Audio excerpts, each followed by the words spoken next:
Dahil sa na-miss kong mag-almusal ng long silog, eto napagawa ako ng longganisa. Yes, masarap itong ating longganisang gagawin ngayon. Unang-una ay meron tayong minced pork dito. Dahil lean meat nga to, so naglagay tayo ng konting fat. Pork fat po, mga about 120 grams.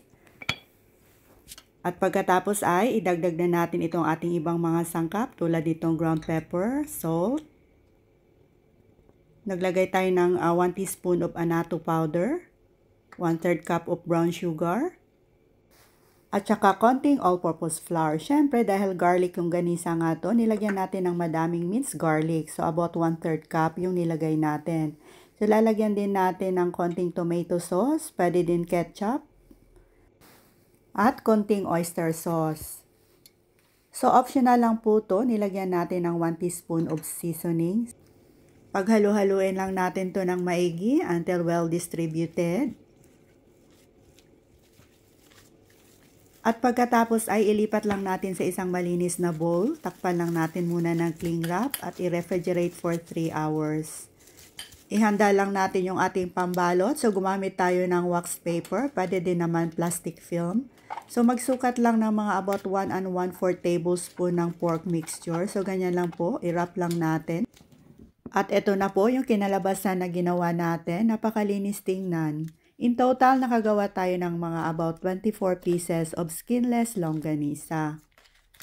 Pwede din nyo itong pagkakitaan. Pwede nyong ibenta sa inyong mga kakilala, sa kapitbahay at kaibigan. So pag wala tayong container, pwede din naman nating ilagay dito sa isang ziplock bag. At pagkatapos, ilagay lang natin sa freezer hanggat sa kung kailangan natin gustong magluto. Sa pagluto naman nitong skinless longganisa, maglagay lang ng konting tubig sa isang pan. So tanggalin lang natin itong wax paper. So i-arrange lang natin at hayaan lang natin mag-simmer. In a low medium heat lang po para hindi naman po masunog ang pagluto nitong ating skinless longganisa. Ipagpatuloy lang po ang pagluto hanggat sa mag-evaporate na po yung kanyang liquid.